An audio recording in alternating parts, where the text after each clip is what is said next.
Understanding this is the first step toward compassion. The behaviors of BPD, impulsivity, anger, frantic efforts to avoid abandonment, are survival strategies, not malice.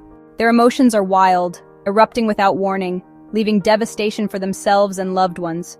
To be left alone is to cease to exist. Their love is a storm, idealization, devaluation, clinging, and pushing away, driven by a terror of abandonment. For the borderline, love is a desperate attempt to find someone strong enough to hold their pieces together. This chaos shapes every aspect of their existence, especially relationships. They navigate life as a coalition of warring states, each with its own fears and desires. For someone with BPD, the self is a collection of contradictory fragments, not a unified whole. Imagine a person whose core is fractured, not solid, a web of fissures from childhood, making their inner world fragile. To understand borderline personality disorder, we must abandon conventional ideas of selfhood. When the partner fails to mirror them, the void returns and the partner becomes a tormentor. The borderline isn't just seeking love, they're seeking existence itself. This lack of self creates constant anxiety and a need for someone to provide structure. They feel insubstantial, like a ghost haunting their own life. Losing a relationship means losing an entire borrowed identity. They become chameleons, not by choice but out of desperation to construct a self. Their personality and values shift dramatically depending on who they're with. To escape, they seek external definition from partners, friends, even hobbies. This leads to a chronic emptiness, a void at their center. They try on these identities, hoping one will feel real, but none ever do. They are like a hall of shattered mirrors, each piece reflecting a different possible self. Unlike most, the borderline lacks a stable inner core. Their identity is a collage of borrowed snapshots. The core of the borderline experience is identity disturbance. When the partner can't play this role, the borderline feels utterly alone. As adults, they seek partners to calm their internal storms. This need for co-regulation is often misread as manipulation, but it's a genuine inability to self-soothe. When validation is withheld, it feels like a negation of their existence. They seek emotional validation from others to confirm their reality. The borderline doubts their own perceptions and memories, leading to exhaustion. Splitting is an automatic defense, simplifying a world that feels threatening. This is why they shift rapidly from idealization to devaluation. When gripped by emotion, it becomes their entire reality. No past, no future, just agony. Emotional dysregulation is rooted in early developmental failure, not weakness. They can't easily parse their feelings, so they're buffeted by emotional hurricanes. Emotions merge into a single overwhelming state of psychic pain. The emotional world of the borderline is a volatile atmosphere, not a stable landscape. The search for salvation in another is doomed from the start. The hunger for validation is infinite. No external source can fill an internal void. The partner's separateness becomes a source of terror. No one can provide another with a reason to exist forever. To prevent abandonment, the borderline may act out desperately, not to manipulate but to survive. The partner is elevated to a god. Their approval brings existence, their absence brings psychic death. This is the source of the favorite person dynamic. The partner's gaze becomes life-sustaining. Their absence brings annihilation. The only thing that fills this void is another's attention.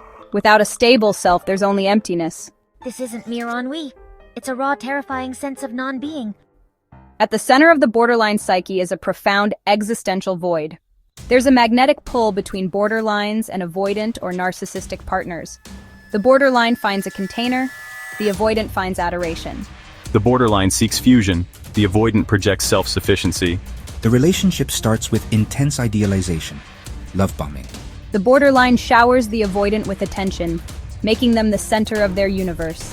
For the avoidant, this is irresistible validation.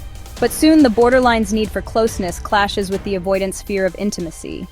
The avoidant withdraws, triggering the borderline's abandonment wound. The savior becomes the tormentor. The fantasy collapses. The borderline flips from idealization to rage. The partner becomes a monster. Frantic attempts to pull the partner back alternate with pushes to drive them away. This push-pull dynamic keeps both engaged in a cycle of drama and pain. They're locked in a traumatic bond, reenacting old attachment wounds. Both are left to face the wounds they hoped the relationship would heal. When reality intrudes, the fantasy implodes into devaluation and rage. The borderline sees a function, not a person. The partner sees a source of supply. But this fantasy is fragile, built on mutual objectification. Identities blur.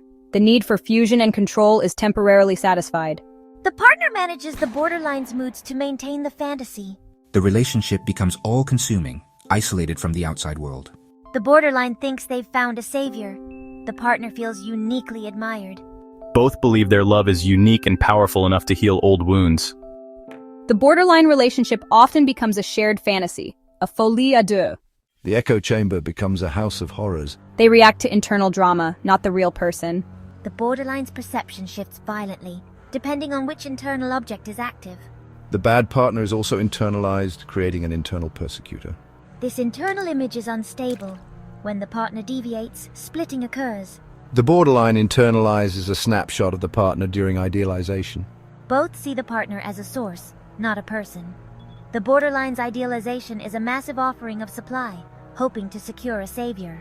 The narcissist needs supply. The borderline needs mirroring to feel real. BPD and NPD share a dependency on external validation. It's a shift from seeking a reflection in others to building a mirror inside oneself. The void becomes a space for growth, not a sign of non-existence. Healing is the birth of a self, cultivated from within. These are not quick fixes, but life-saving skills for stability. Therapies like DBT teach mindfulness, distress tolerance, and emotion regulation. Self-compassion is key, becoming one's own good parent. It requires grieving lost childhood and confronting trauma. This means turning away from external validation and facing the internal void. The goal is integration, gathering the shattered self into a coherent whole. Healing from BPD isn't about finding the right partner. It's an inward journey. This is the dawn of the self, a hard-won piece for those brave enough to journey home. The intense behaviors are cries for connection, not moral failures. The path forward is compassion, not blame. For those with BPD, the journey is radical self-acceptance and inner work. There is immense hope, healing, and integration are possible. With therapy and new skills, one can move beyond chaos and abandonment. The splinters can be integrated into a resilient mosaic. The end is not written in chaos, but in the potential for a whole, authentic self. Instead, it's a testament to human suffering and resilience. The story of BPD is not one of inevitable tragedy.